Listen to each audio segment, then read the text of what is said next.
Oh, hey everyone.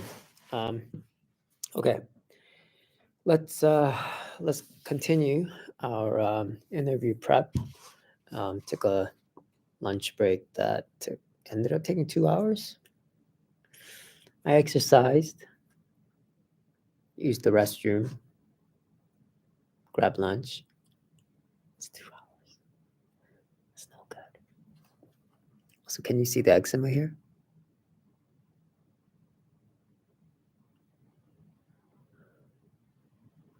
I don't know. It itches so much that I wake up at night.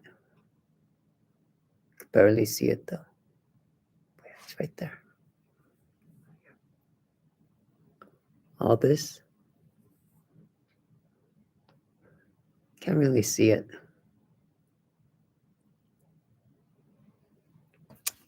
But it's my eczema. Anyways, let's get started. Okay, so last time I was saying,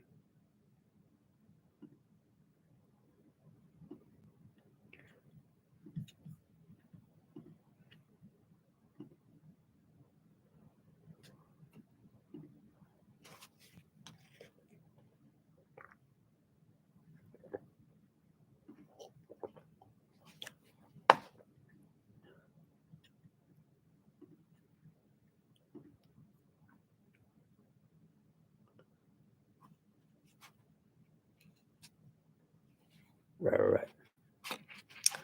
Last time I was saying that, man, there's just so much. Right, and then let's go to prediction bias. Prediction bias is when there is a difference in the aggregate of the prediction and the observed values. Um, so things like take the sum of all the predictions and take the sum of all the observed values, and if there's a difference there, or take the sum of or take the average of all the predictions and then the average of all the observed values, right? There's a mismatch in terms of expected value versus the predicted value, then it's a bias. And it could be because the model is too weak to be able to detect the patterns and the relationships that exist in the data. Um, yeah, that's the gist of it. Just because there is no bias in that sense doesn't mean it's accurate as well. But yeah.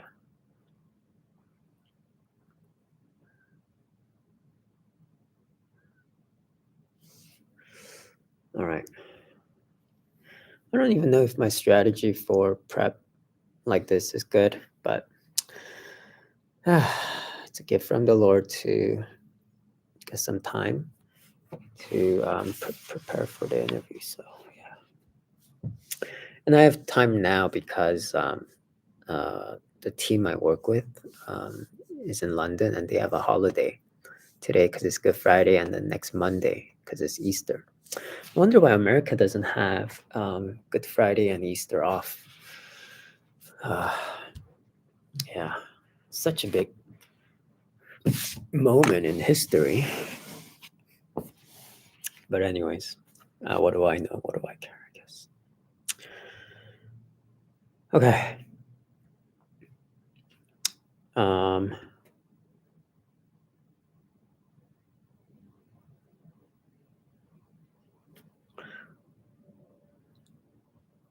true positive rate. True positive rate is recall, and it's good for us among all the positives, all the actual positives. So that's the true positive versus false negative. How many of them are true positives, or how many do we predict to be accurately true? And that is just how well do we detect the actual positives.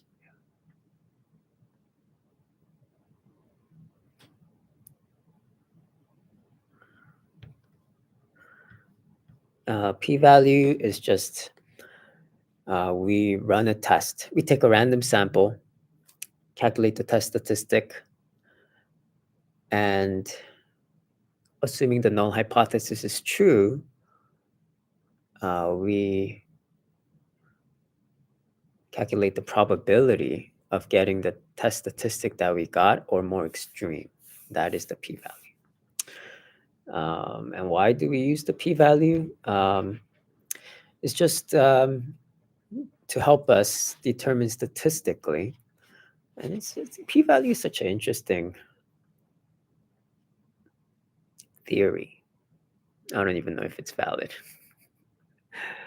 Yeah. It's just statistics just seems a little bit hand wavy. But anyways, yeah. Why do we use the p-value? P-value is just to help us determine whether or not an effect is happening outside of the null hypothesis. So, I mean, it gives us kind of a probability, a sense of, hey, if the null hypothesis is true, what is the likelihood that we would see the data that we got? And that'll help us determine whether the null hypothesis is true or not, right?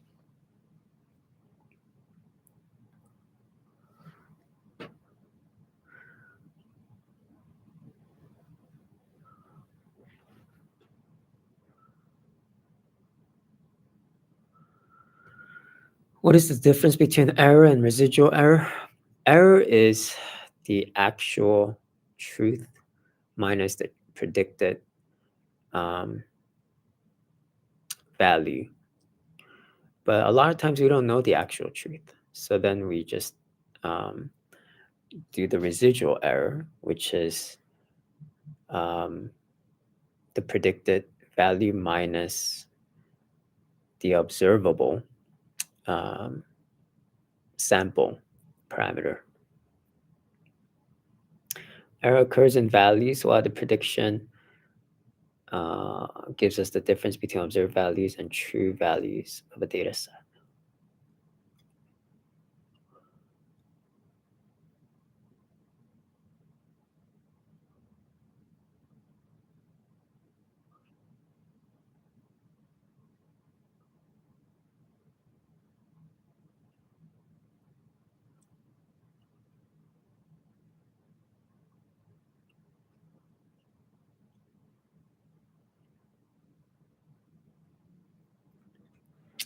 So, I mean, that's the best we can do, right? Is we don't know the actual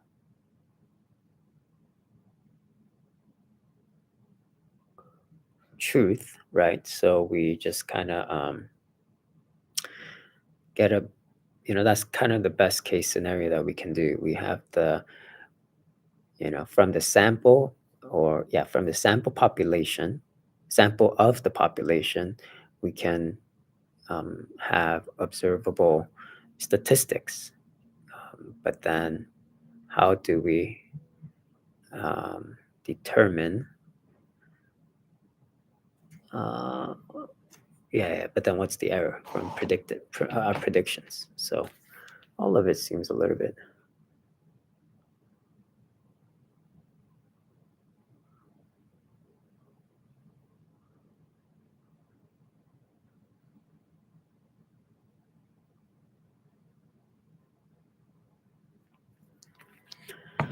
all of it is predictions. So yeah. I mean, what am I saying? I'm still not sure. I'm still not confident about that. Yeah, because what truth are we looking at? The true population statistic or the true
All right. I gotta send some messages actually.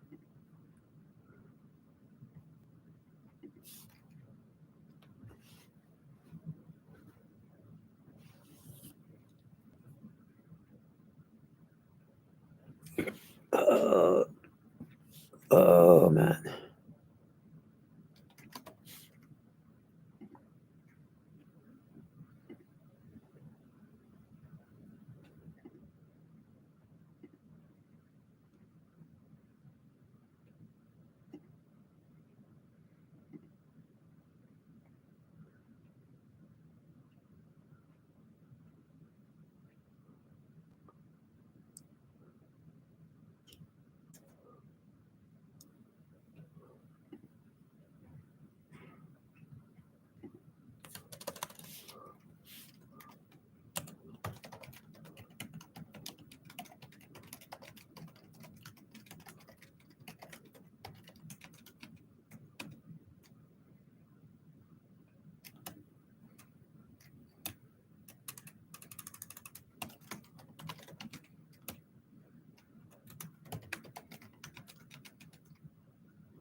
I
pray that I can genuinely hope.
Oh boy, I'm getting derailed.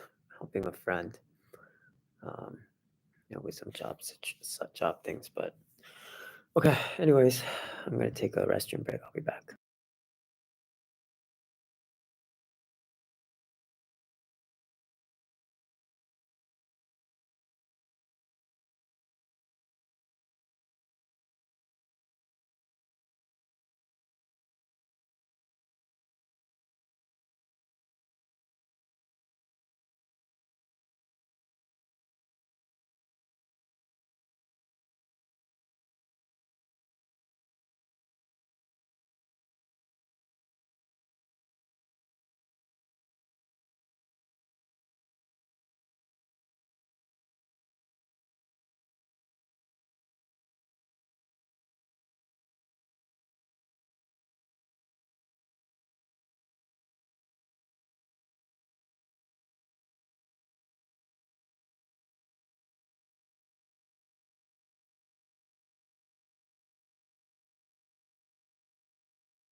Oh, I realized I muted myself, but press the T.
Oh, it's weird. I'm hungry. That's good. I haven't been hungry in so long, but I am reminded that I need to exercise more to be hungry. Okay.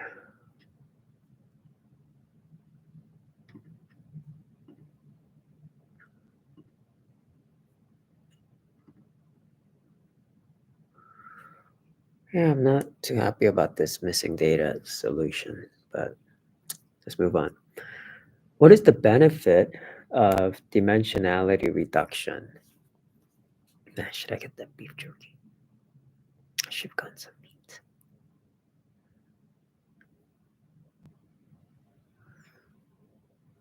I'll be back.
All right.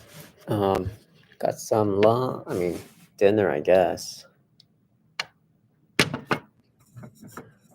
Need to exercise more, and boom, right here. This baby. Zero sugar, zero protein, 80 calories, and 100% grass-fed beef used. It does have 6% of iron, and I need to get rid of iron in my body. And I ate 3 eggs. I think I had a lot of iron today.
Yes.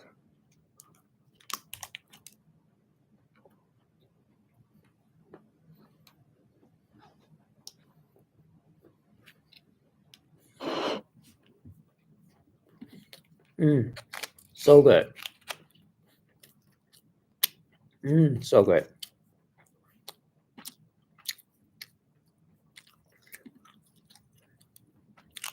So good. Okay.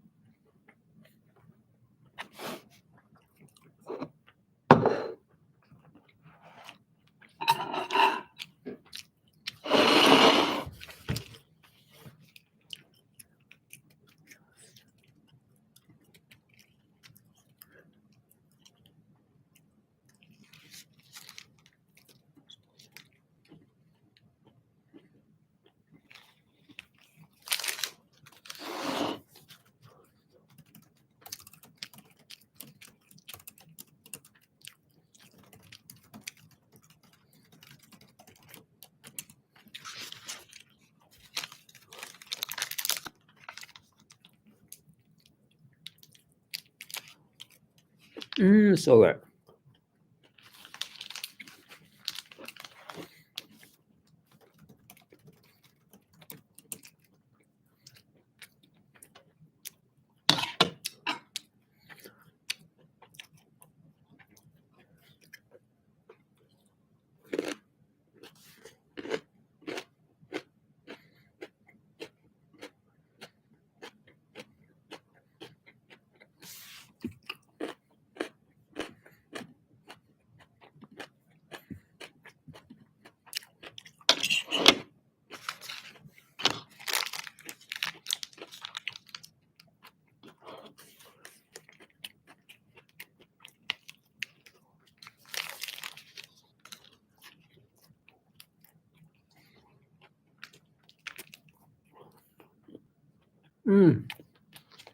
So good.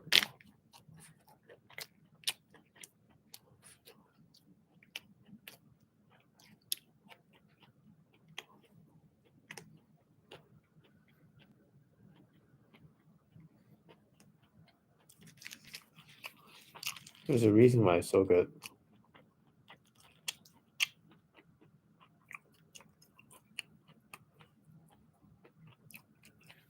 High sodium.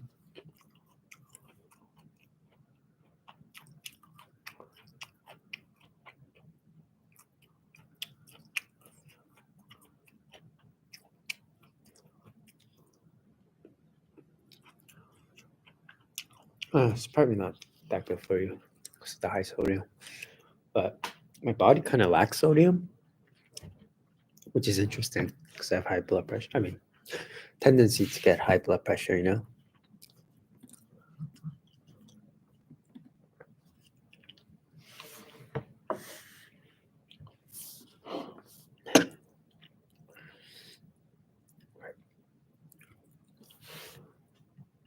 Okay. Anyways. Okay.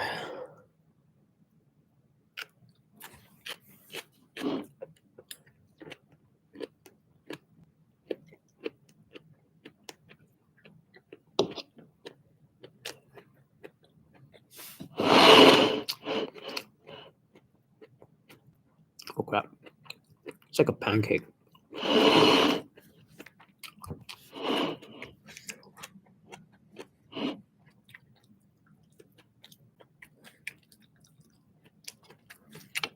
So good. So good.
All the good stuff's gone. It's just work. I should be eating the work first, and then as a reward, eat all the junk food. You know. But one lesson I learned: gotta move around to be hungry. I'm not moving around enough. That's why my resting glucose level is quite high. I mean, 89, still in the normal range. I think 88 is optimal, but 89 is, and I was fasting for 22 hours, not 12 hours. So it's kind of concerning.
I don't get it.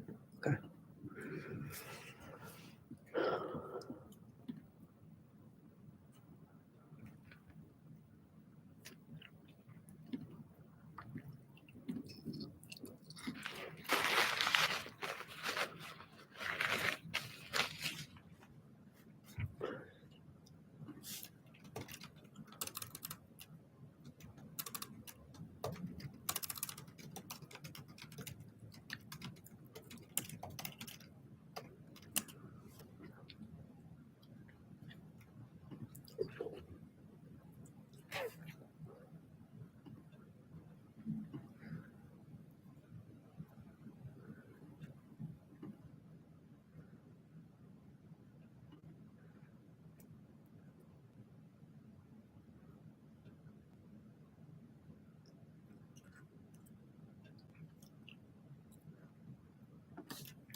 Jeez.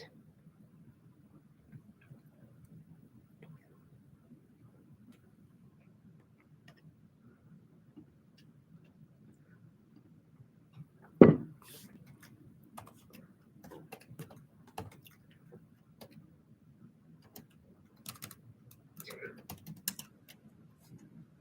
my gosh.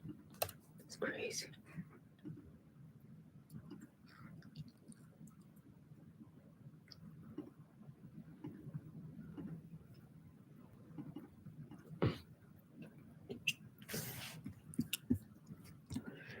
That is a lot of money.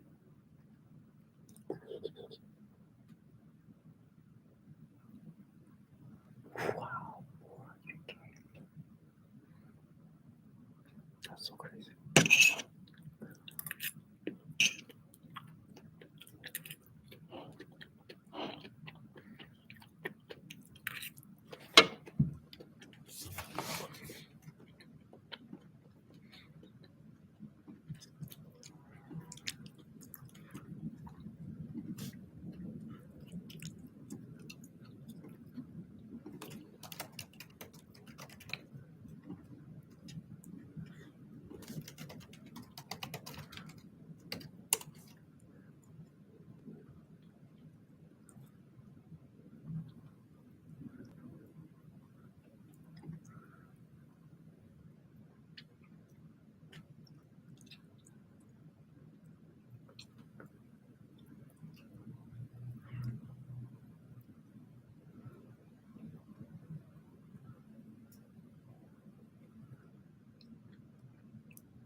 Okay. What is bias variance trade-off? Bias variance trade-off. So much money. Bias variance trade-off is when you're overfitting versus underfitting. Overfitting is too much variance. Underfitting is too much bias. You want to find the optimal fit where you're not overfitting or underfitting. You want low bias and low variance. High bias means you're underfitting. The model is too simplistic. High variance means you're overfitting. The model is too complex. When we are building a model, the goal of getting high accuracy is going to be accomplished if we are aware of the trade-off between bias and variance. Bias is an error that occurs when a model is too simple to capture the patterns in a data set. To reduce bias, we need to make our model more complex. Although making the model more complex can lead to reducing bias, if we make the model too complex, it may end up becoming too rigid, leading to high variance. So the trade-off between bias and variance is that we increase the complexity. The bias reduces and the variance increases. And if we reduce complexity, the bias increases and the variance reduces. Our goal is to find a point at which our model is complex enough to give low bias, but not so complex to end up having high variance. One thing I don't get is why, if it's low, if it's too simple, if the model is too simple, why is there high bias? And if the model is complicated, why is there too big of a variance? Not too sure. Let me see if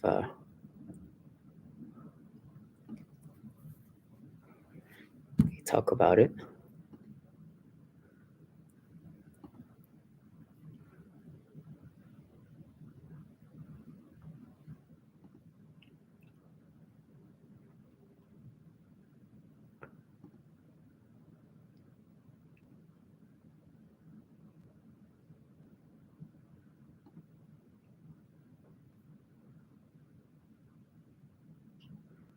Let's listen in.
Okay, I gotta get this definition down.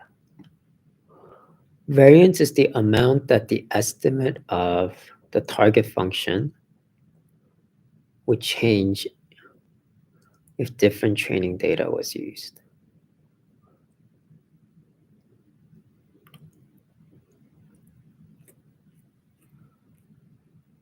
I see. So we create a model based on the training data, and the model will have, um, different parameters and different weights and different estimates, and that will be our model. But if those estimates change,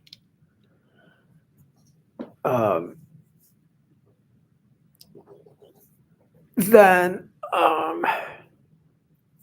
yeah, if those estimates change, then when you choose a different training model, that means we know that there's high variance. Now,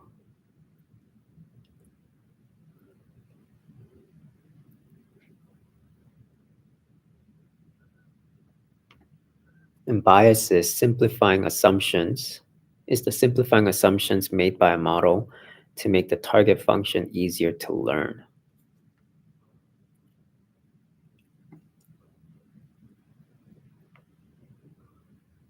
So high bias makes algorithms learn faster and easier to understand, but less flexible. And too much bias can lead to underfitting. So now that is gold. That is money.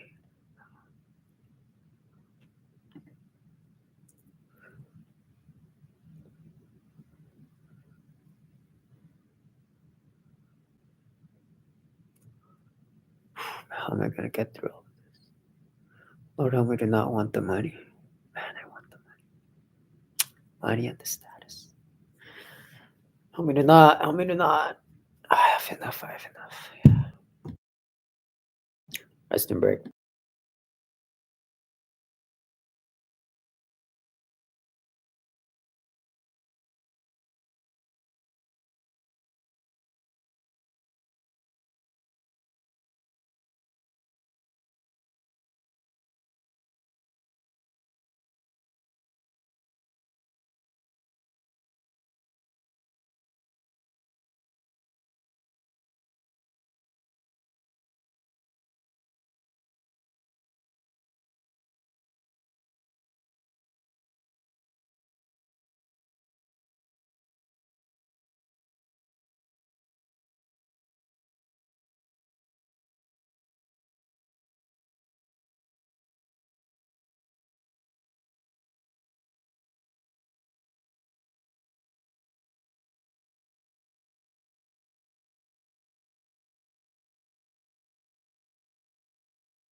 All right. Oh man, so hard to get a full day's worth of studying and work.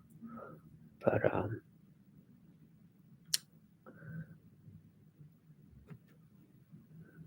yeah, so bias is due to simply, the result of bias is because the model makes assumptions about the data to simplify. Um, because the model makes simplifying assumptions to make the model easier to fit and understand. Make the model easier to learn, and to make the target function easier to learn. Make the model easier to understand and the target function easier to learn. However, if you oversimplify, you can underfit the data, and that results in high bias. Variance is you're overfitting the data, and so when you have when you fit the model and have your target functions for one specific set of training data, and then you swap out uh, to a different training data, the values there can have variance. And if you're overfitting, then that can result in high variance of the estimates, which is also not what you want.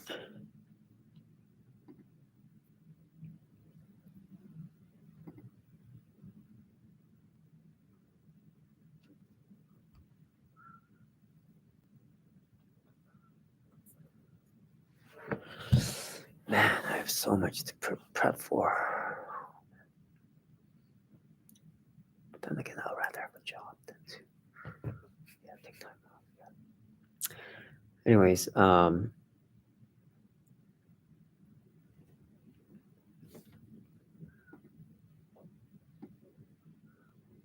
then there's the irreducible error, which is like, no matter what, you're gonna have error. What is root mean square error? Root mean square error is used to measure accuracy in regression. So you just take the difference of the mean, difference of the predicted value with the actual value.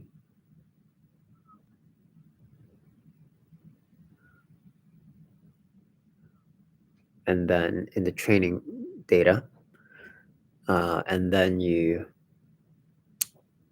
square it, and then you take the average of the squares of the errors, and then you take the square root of that.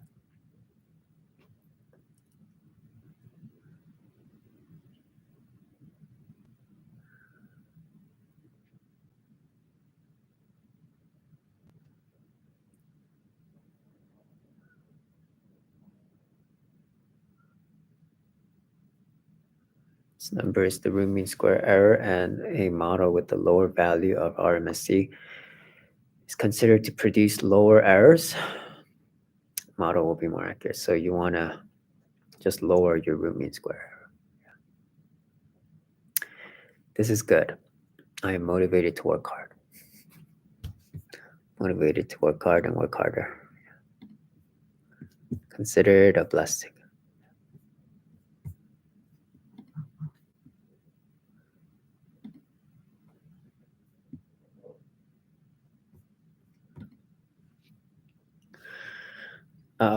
What is a kernel function in singular value? What is it? SVM. Support vector machines. Yeah. I never understood support vector machines. Kernel function is a special mathematical function. In simple terms, a kernel function takes data as input and converts it into a required form.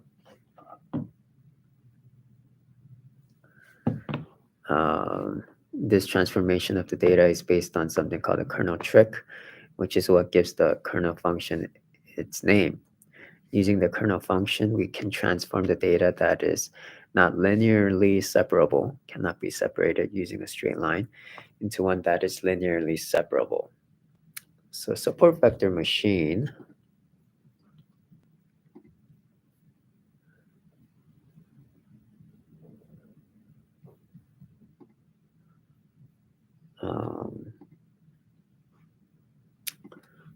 I don't understand what a support vector machine is.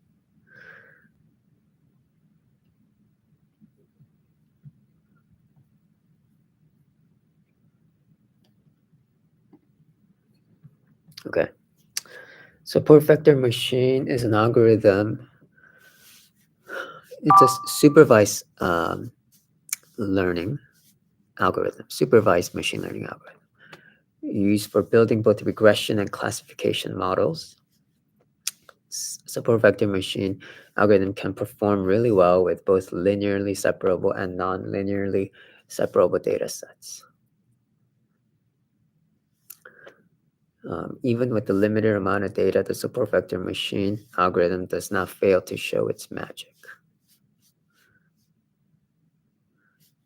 Before diving right into understanding the SVM algorithm, let us take a look at the important concepts of this blog has to offer.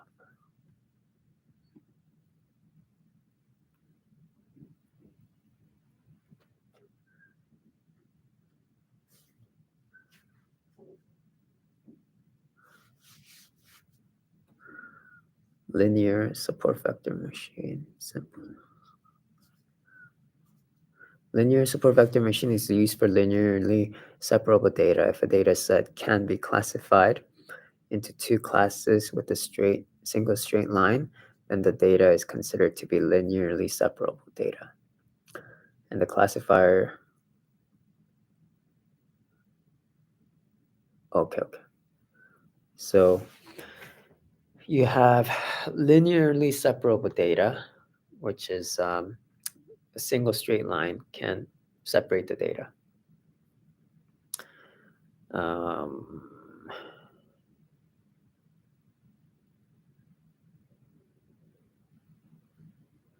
Nonlinear, but I think the nonlinear is the interesting one. Support vector machine or kernel, SVM, nonlinear support vector machine is used for nonlinearly separated data.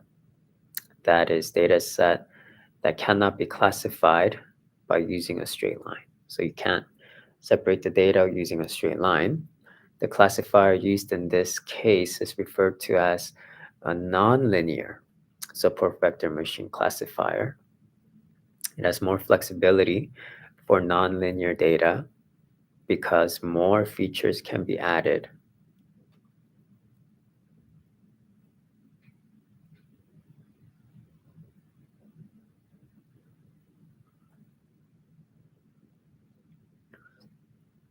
It has more flexibility for nonlinear data.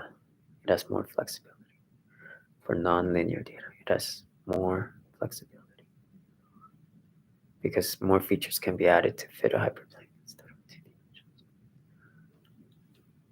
What? Never understood support vector machine and the algorithm behind it. Yeah. Support vector machine algorithm based on the concept of decision planes, where hyperplanes are used to classify a set of given objects. Let us start off with a few pictorial examples of support vector machine algorithms. As we can see in figure 2, we have two sets of data. These data sets can be separated easily with the help of a line called a decision boundary. But there are several decision boundaries that can divide the data points without any errors. For example,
Oh, I don't know if I need to fully understand. It's a lot. Let me skip all these algorithms for now. I mean, kernel function just means um, it's a mathematical function that transforms the data from a nonlinear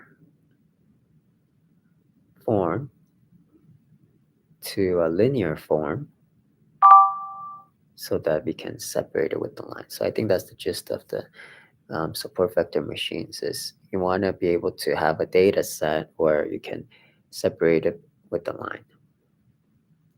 How can we select an appropriate value for k of k, and k means clustering? So k means clustering is, I need to know this though, pretty simple. K means clustering is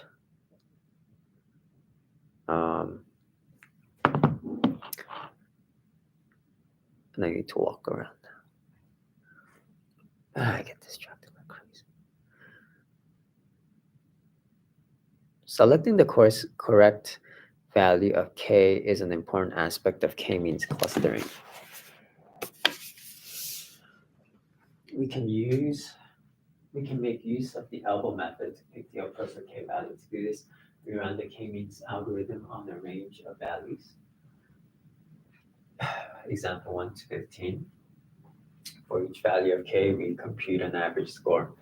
This score is called inertia or the intercluster variance. This is calculated as a sum of squares of the distance. As k starts from a low value and goes up to a high value, we start seeing a sharp decrease in the inertia value. After a certain value of k in the range, the drop in the inertia value becomes quite small. This is the value of k that we need to choose for the k-means clustering. I'm gonna skip. Should I skip it? No, let's not skip.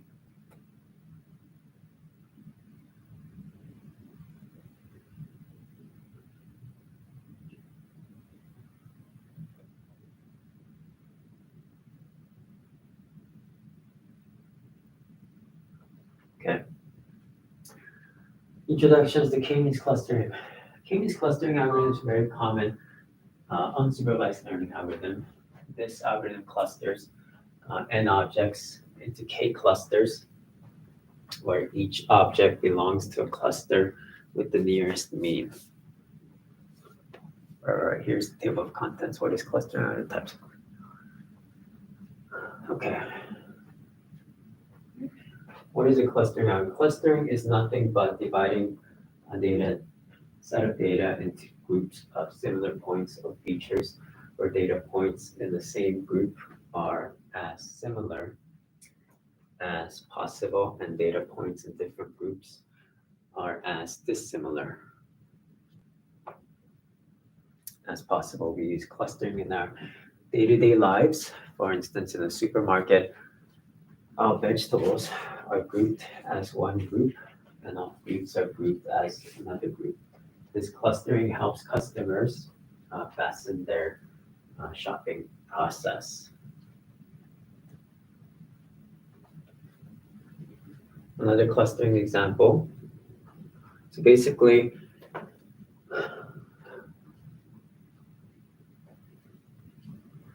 supermarket, all vegetables are grouped in one, fruits grouped in another, etc. Okay, different categories are grouped in the grocery department. Another clustering example we might have come across is the Amazon or Flipkart product recommendation. Amazon or Flipkart recommend this product based on our previous search. How do they do it? Well, the concept behind this is clustering. Now that we know what clustering is, let us discuss the categories that we have in clustering, types of clustering algorithms. There are three main types of clustering techniques. They are as follows. Exclusive clustering. In exclusive clustering, data are grouped in an exclusive way so that a certain data point belongs only in only one definitive cluster, overlapping cluster. Each point may belong to two or more clusters. Hierarchical clustering.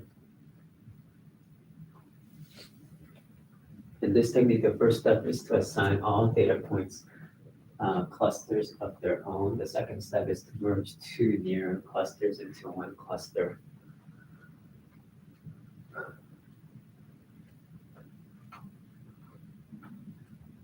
Third step is to compute all distances between the new cluster and each of the old clusters. Again, repeat the second and third steps until only one cluster is left.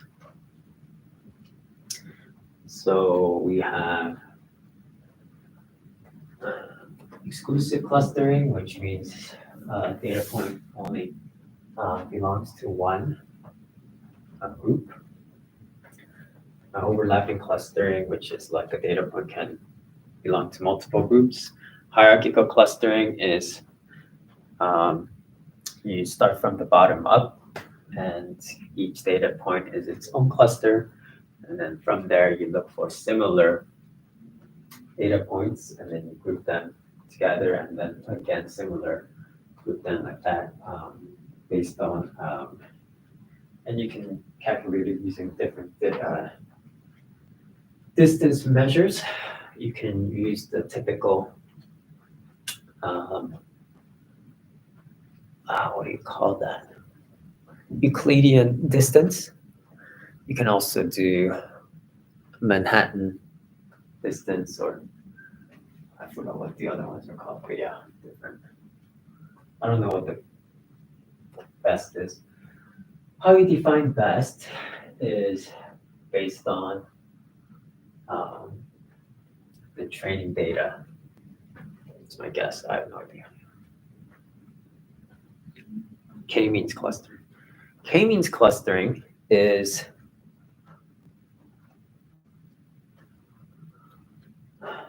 clustering algorithm where the main goal is to group similar data points into a cluster.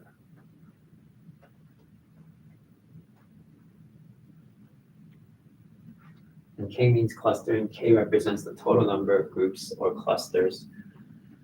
K-means clustering runs on Euclidean distance calculation.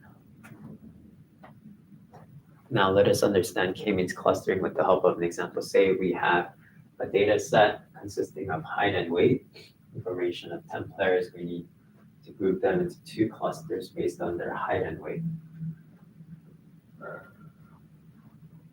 Initialize a cluster centroid. Calculate the Euclidean distance from each observation to the initial clusters. And then find the new cluster centroid. How do you find the new clusters?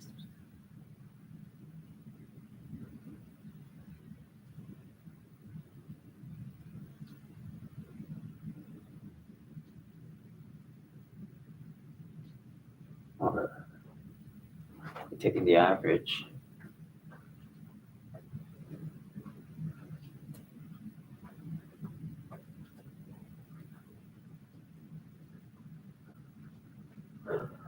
And then calculate the Euclidean distance there.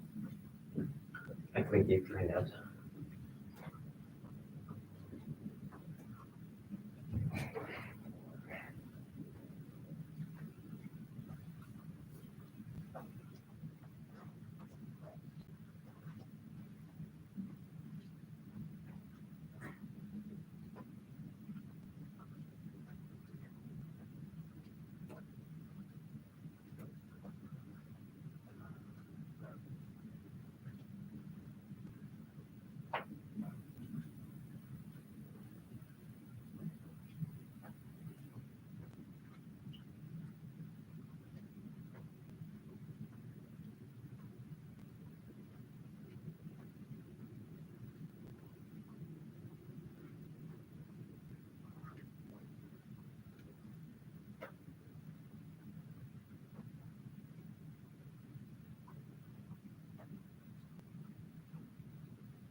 Okay, I think that's enough walking.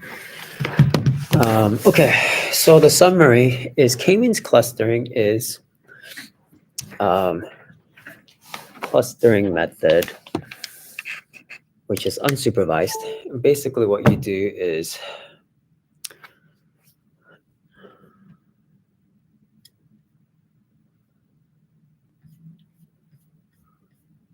right, but then it didn't talk about like the elbow method and everything.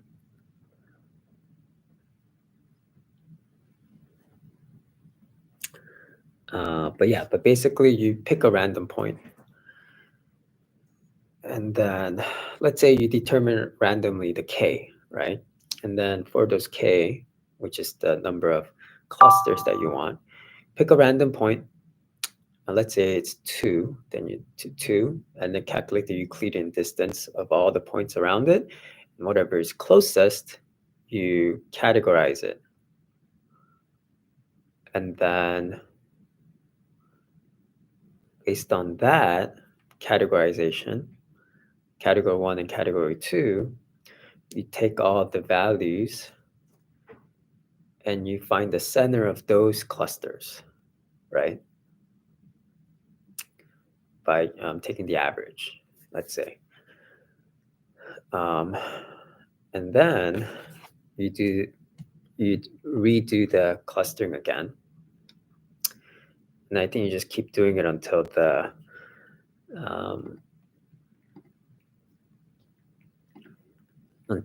thing doesn't change, right?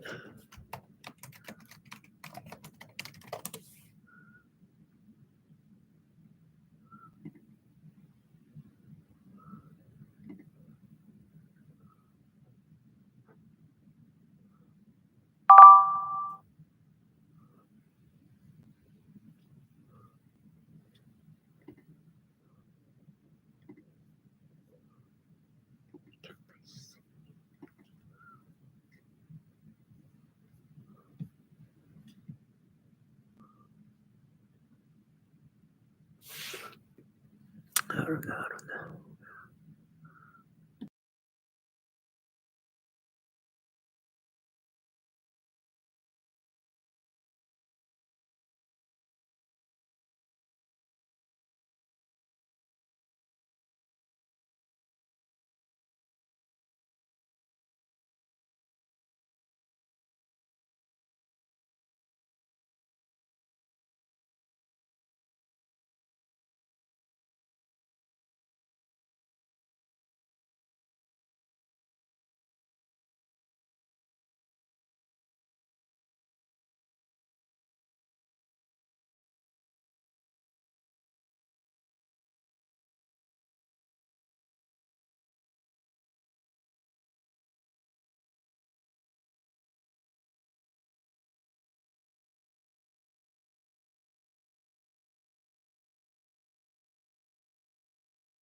Okay, I think these were all meant to be read.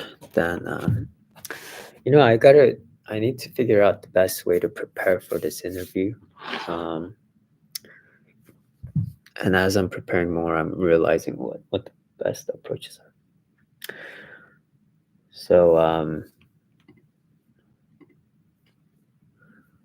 I mean, yeah, those who are interested,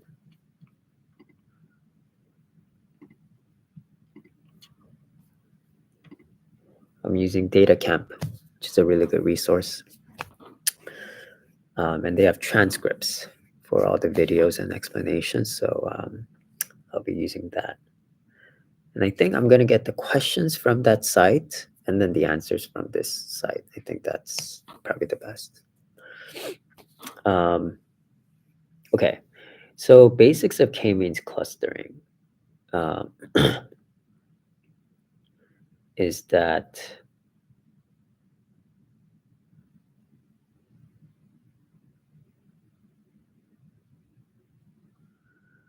I guess it's faster than hierarchical clustering. Hierarchical clustering is going from bottom to up.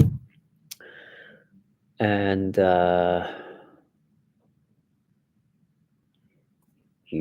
and then they talk about the Python code, generate cluster centers.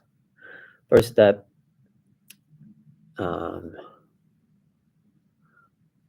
anyways, I think I have to stop here.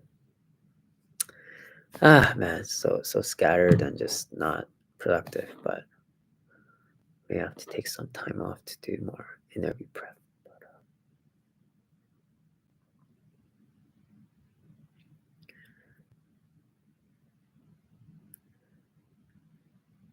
Hey, if I'm gonna double my salary or 1.5 times my current salary, I think it's worth to take time off. Yeah.